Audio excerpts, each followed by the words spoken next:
Hello friends, মিঠুর পাকশালায় আপনাদের সবাইকে স্বাগত। আজ আমি আটা, ফুলকপি ও সাথে আবারও কিছু সবজি দিয়ে ভীষণই হেলদি ও টেস্টি একটা রেসিপি আপনাদের সাথে শেয়ার করছি। এই জন্য একটা ছোটো সাইজের ফুলকপি নিয়েছি, এর থেকে কয়েকটা ফুল এভাবে নিয়ে নেব। পুরো ফুলকপিটা এখানে নেব না, প্রায় 6 থেকে 7টা ফুল এইভাবে একটু কেটে নিচ্ছি। তো দেখুন এখানে কয়েকটা ফুল এভাবে কেটে নিয়েছি। এরপর এগুলোকে একটু লবণ জলে দিয়ে সেদ্ধ করে নেব। তো তার আগে এটাকে একটু জলের মধ্যে নিয়ে পরিষ্কার করে ধুয়ে নিচ্ছি। ফুলগুলোকে একটু এভাবে ভালো করে ধুয়ে নেব। তারপর একটা পাত্রে কিছুটা জল দিয়ে গরম হওয়ার জন্য বসিয়ে দিয়েছিলাম। সেই জলের মধ্যে এখানে হাফ টিস্পুন পরিমাণে একটু লবণ দিয়ে দিলাম। তারপরে ওই ফুলগুলো দিয়ে দেব। ফুলগুলো দেওয়ার পর এটাকে মিডিয়াম ফ্লেমে প্রায় 5 মিনিটের জন্য একটু ফুটিয়ে নেব। তো এটা এখন 5 মিনিট পর ঢাকাটা খুলে নিচ্ছি। এখন ফুলগুলো অর্ধেকের বেশি সেদ্ধ হয়েছে, একদম পুরোপুরি সেদ্ধ হয়নি। এইরকম অবস্থায় এটাকে একটু সেদ্ধ করে নিয়েছি। তারপর একটা পাত্রে এগুলোকে তুলে নেব। তারপর এটাকে কিছুক্ষণের জন্য ঠান্ডা করতে রেখে দেব। ফুলগুলো ওদিকে ঠান্ডা হতে থাক, এদিকে আমি আবার কিছু প্রিপারেশন করে নিচ্ছি। তার জন্য এখানে নিয়ে নিচ্ছি একটা বড় সাইজের টমেটো মিক্সির জারের মধ্যে। তারপর এটাকে একটু পেস্ট তৈরি করে নিচ্ছি। তো টমেটোটা খুব ভালো করে পেস্ট করে নিয়ে একটা পাত্রে নিয়ে নিলাম। মিক্সির জারটা ধুয়ে আবারও এর সাথে 2 চামচ জল দিয়ে দেব। তো এরপর এখানে টমেটোর কয়েকটা দানা মোটা মোটা দেখা যাচ্ছে, এগুলোকে একটু আমি পরিষ্কার করে ফেলে দেব।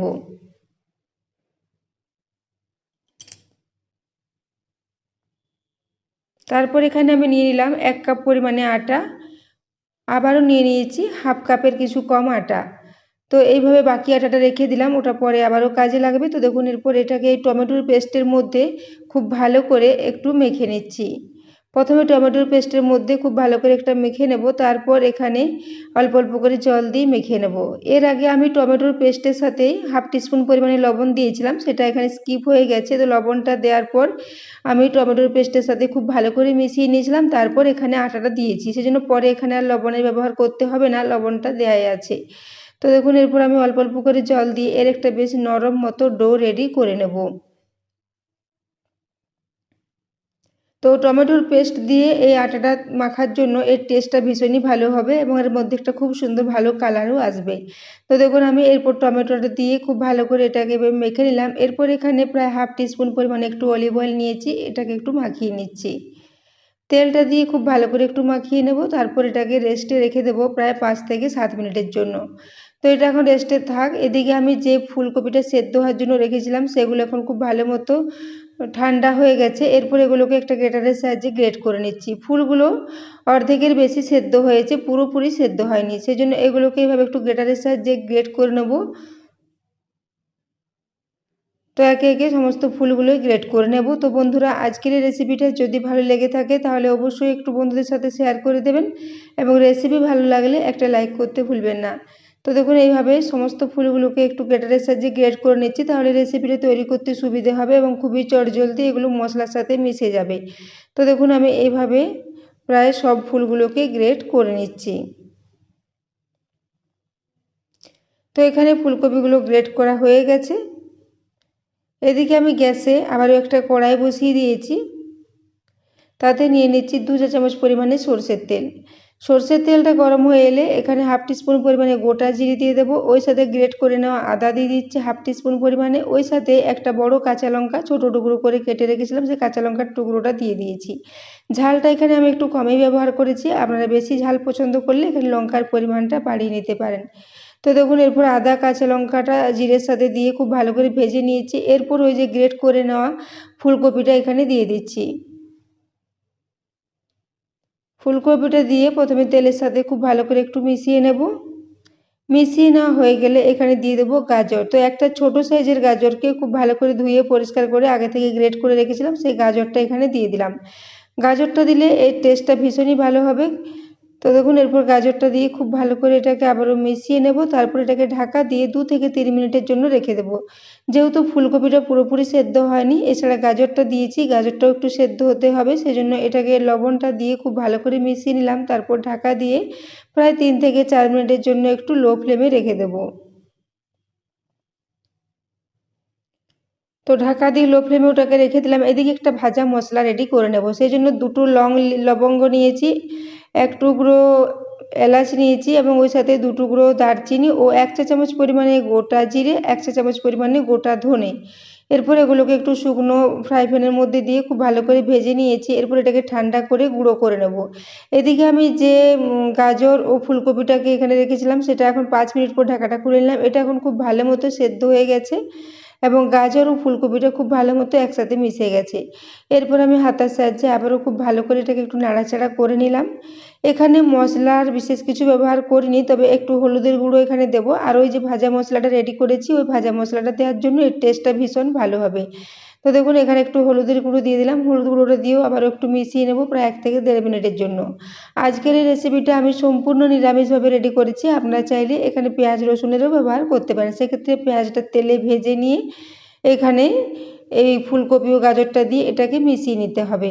তো দেখুন আমি এখানে হলুদ গুঁড়োটা দেওয়ার পর খুব ভালো করে মিশিয়ে নিয়েছি। এরপর এই ভাজা মশলাটা 1 চা চামচ পরিমাণে এখানে দিয়ে দিচ্ছি। ভাজা মশলাটা দেওয়ার পর খুব ভালো করে মিশিয়ে নেব। তারপর এখানে সব শেষে দিয়ে দেবো একটু কসুরি মেথি। কসুরি মেথির পরিবর্তে কুচনো ধনেপাতাও দেওয়া যেতে পারে। তো দেখুন এরপর মশলাটা দিয়ে খুব ভালো করে মিশিয়ে নিয়েছি। সব শেষে 1 চা চামচ পরিমাণে কসুরি মেথি দিয়ে আবারও 1 মিনিটের জন্য এটাকে মিশিয়ে নেব। তারপর গ্যাসের ফ্লেমটা অফ করে দিয়ে এটাকে একটু ঠান্ডা করে নেব। তো বন্ধুরা আজকের এই রেসিপিটা আপনারা সকালে ব্রেকফাস্টে বা বাচ্চাদের স্কুলের টিফিনে বা বিকেলের দিকেও হালকা স্ন্যাক্স হিসেবে এটাকে বানিয়ে নিতে পারেন। ভীষণই টেস্টি একটা রেসিপি। তো দেখুন এরপর আমি ওটাকে গ্যাস থেকে নামিয়ে ঠান্ডা হওয়ার জন্য রেখে দিয়েছি। এদিকে আটাটা এখন ঢাকাটা খুলে নিলাম। প্রায় 5 মিনিট পর এটাকে আবারও একটু হাতে করে খুব ভালো করে মেখে নিচ্ছি। এরপর এর থেকে কয়েকটা মিডিয়াম সাইজের লেচি কেটে নেব।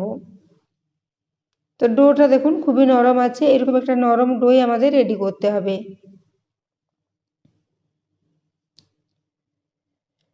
তো দেখুন এইভাবে এগুলো লেচিগুলো কেটে নিচ্ছি। তারপরে ওই লেচিগুলোকে একটু গোল গোল করে আগে রেডি করে নেব। তো এইভাবে সবগুলোকে গোল গোল করে রেডি করে নিয়েছি। তারপর এদিকে একটা চাকতি বেলুন নিয়ে নিয়েছি। তাতে প্রথমে একটু শুকনো আটা দিয়ে দিলাম। তারপর একটা লেচি নিয়ে এইভাবে এই আটার মধ্যে কোটিং করে খুব ভালো করে এটাকে বেলে নেব। সাধারণত আমরা যেভাবে রুটি তৈরি করে থাকি সেই রুটির মতো করে এটাকে বেলে নিচ্ছি এবং সাইজও এগুলো রুটির মতো করেই বেলতে হবে। যেমন আমরা বাড়িতে রুটি তৈরি করে থাকি সেরকম করে এটাকে প্রথমে বেলে নিচ্ছি। তো প্রথমে কিছুটা মেলার পর এখানে একটু সাদা তিল দিয়ে দিলাম। তিলটা দিলে দেখতে যেমন ভালো লাগে তার টেস্টটাও ভীষণই ভালো হয়। এটার সাথে তিলটাও একটু হালকা ফ্রাই হয়ে যাবে, তখন এটা মুখে পড়লে খেতে দুর্দান্ত লাগবে, তাই তিলটা দিলে ভালো হবে। তো দেখুন এরপর আমি এটাকে এভাবে একটু গোল রুটির মতো করে বেলে নিয়েছি। এরপর যে দিকটাতে তিল দিয়েছি সেই দিকটা নিচের দিকে করে দিলাম। তারপর আবারও একটু এখানে মেলে নিলাম এটাকে। তারপর এখানে ওই যে পুরটা রেডি করে রেখেছি সেই পুরটা এখানে একটু বেশি পরিমাণে দিয়ে দিলাম, প্রায় 1 টেবিল চামচ পরিমাণে দিয়েছি। তারপর এটাকে এইভাবে একটু মাঝ বরাবর ছড়িয়ে নিচ্ছি। এইভাবে এটাকে মাঝ বরাবর ছড়িয়ে এই প্রথমে একদিক থেকে এইভাবে এটাকে ঢাকা দিয়ে দেব। তারপর উপর থেকে একটু জল নিয়ে নেব। তো একটা পাত্রে জল নিয়েছি, এরপর আঙুলে করে একটু সামান্য জল এই সাইডগুলোতে দিয়ে দিলাম। তারপর অপর দিক থেকে নিয়ে যেয়ে এটাকেও এইভাবে একটু ঢাকা দিয়ে দেবো। তারপর জলের সাথে লেগে গেলে এটা খুব ভালো মতো একসাথে সেট হয়ে যাবে। এরপর নিচের দিকের অংশগুলোতে একটু করে জল লাগিয়ে নিচ্ছি। জল লাগিয়ে দিলে এটা আর খুলে যাবে না, খুব ভালো মতো এর সাথে সেট হয়ে যাবে। এরপর দুদিক থেকে খুব ভালো করে এটাকে একটু ঢাকা দিয়ে দিচ্ছি। তারপর বেলুনের সাহায্যে হালকা হাতে এটাকে একটু বেলে নেব। তাহলে এটা খুব ভালো মতো মিশে যাবে, এটা আর খুলে যাবার ভয় থাকবে না। তো বন্ধুরা আজকে আমি একটা এখানে আপনাদের সাথে খুবই হেলদি পকেট পরোটার রেসিপি শেয়ার করেছি। এরকম ধরনের ছোটো ছোটো পরোটা বাচ্চাদের স্কুলের টিফিনের জন্য দিলে ভীষণই ভালো টেস্ট হবে এবং এই গাজর ও ফুলকপির যে পুরটা রেডি করেছিলাম সেটার স্বাদটা অসাধারণ হয়েছিল। এইভাবে রেসিপিটা আপনারা অবশ্যই একবার ট্রাই করবেন, এটা খেতে কিন্তু ভীষণই ভালো হয়েছিল। তো দেখুন এরপর আমি এখানে প্রায় 2 চামচ পরিমাণে একটু তেল দিয়েছি। খুব বেশি তেল দেব না, খুবই কম তেলে এটাকে তৈরি করে নেব। তো আমি এখানে অলিভ অয়েলেরই ব্যবহার করেছি, আপনারা এখানে ঘি বা যে কোনো ধরনের রান্নার তেল এখানে ব্যবহার করতে পারেন। তো দেখুন এরপর আমি এখানে 3টে পরোটা দিয়ে দিয়েছি। তারপর মিডিয়াম ফ্লেমে একদিকটা একটু 1.5 মিনিটের জন্য ভেজে নিয়েছি। তো দেখুন 1 থেকে 1.5 মিনিটের জন্য নিচের দিকটা খুব ভালো মতো একটু লালচে কালার চলে এসেছে। এরপর এগুলোকে একে একে উল্টে দিচ্ছি।